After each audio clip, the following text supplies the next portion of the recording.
us now proceed to our next performer. The Bahay Pag-ibig Choir is a dedicated group serving at Bahay Pag-ibig, an institution for the care of the elderly and abandoned. The choir is made up of families, friends, and volunteers from Holy Angel Village and Cabetican, united in their mission to uplift through music and worship.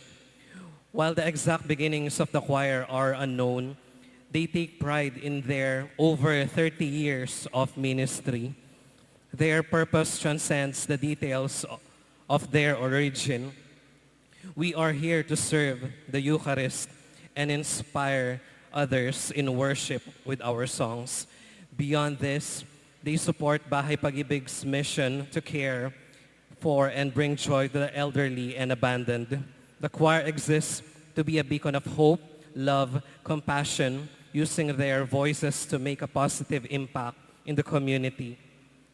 Tonight, they will be performing Magnificat by David Haas, Iyong Iyo by Father Manoling V. Francisco S.J. and Louis Morano. And lastly, Bless Our Darkness by Father Manoling V. Francisco S.J. Brethren, the Bahay Pag-ibig Choir.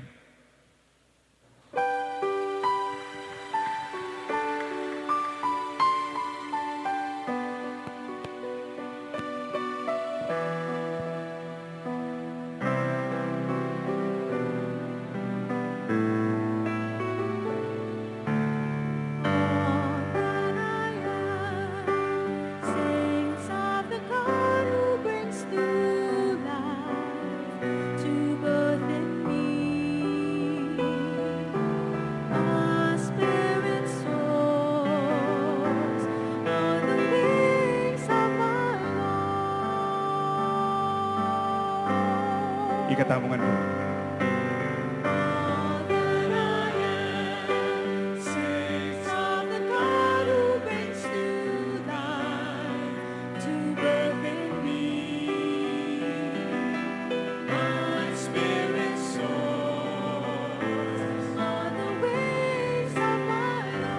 Soul gives glory to the Lord, rejoicing in my saving God. Looks upon me in my state, and all the world will call me blessed. For God works marvels in my sight, and holy, holy is God's name.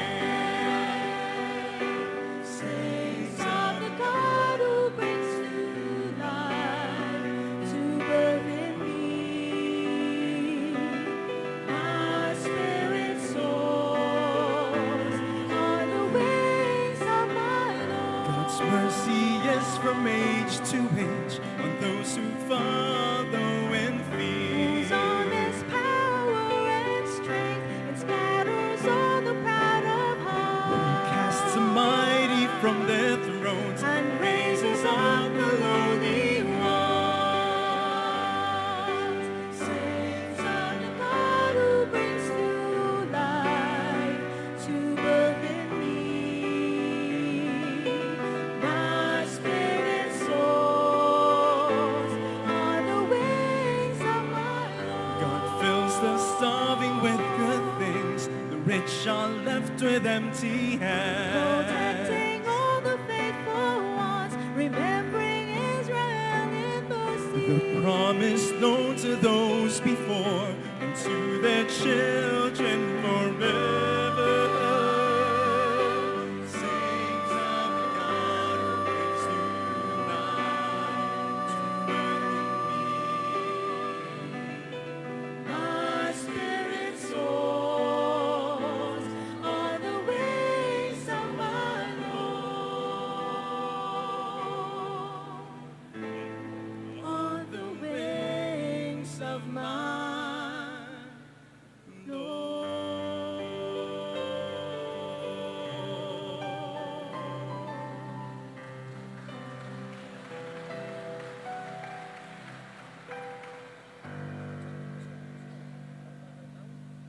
Mga pabengi po, muli po kami po ang Bahay Pag-ibig Choir. At dala-dala po namin ang misyon ng Bahay Pag-ibig At ang misyon ng Birhen Maria, to build a house of love.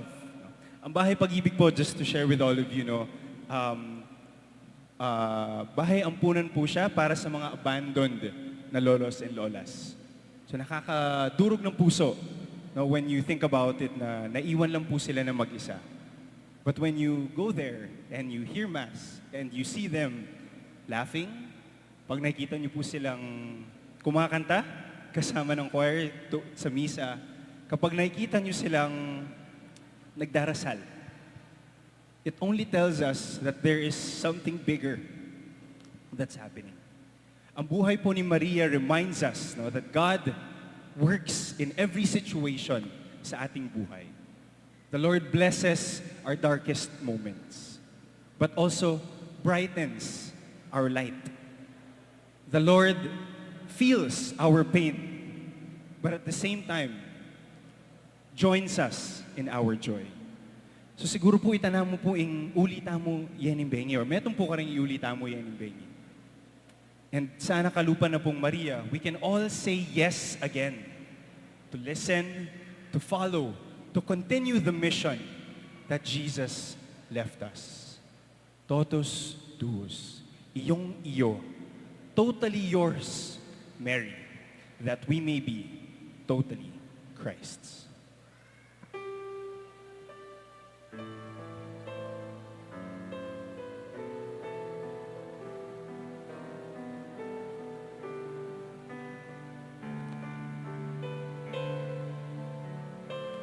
Bless our darkness and be our light. In all our striving, be our delight. Bless our living and be our healing balm. In our hurting, instill your calm.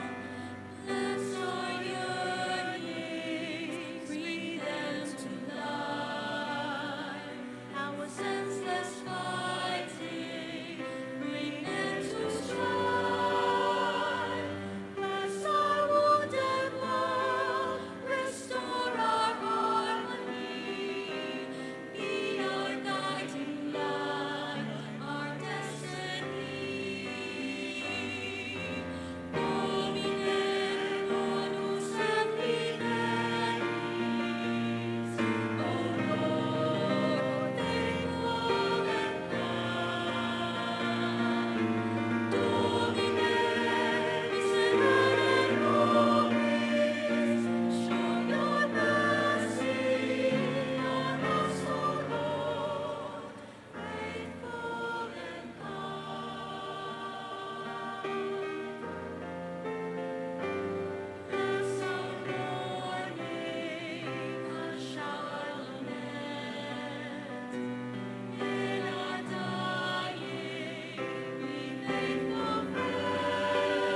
Baluya po yung kata, abayan nyo kami po.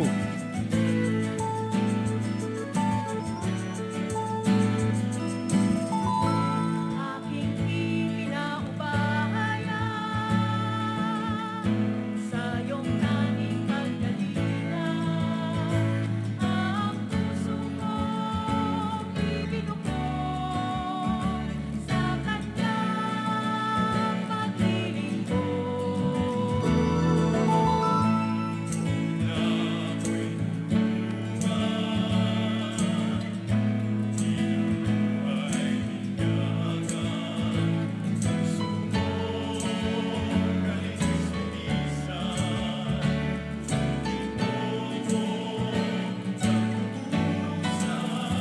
Maria, mahal kong ina, puso ko sa'yo nakatalaga. Ako'y gawin mong iyong-iyo at ihandog mo ang buhay ko kay Kristo.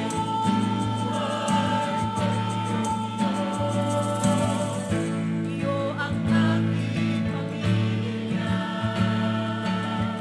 pati ang aking bansa. Nasa iyong pagkakalaga, ang buong sangkatauhan. Maria, mahal kong ina, puso ko sa'yo nakatalaga. Ako'y gawin mong iyong-iyo at ihandog mo ang buhay ko kay Kristo.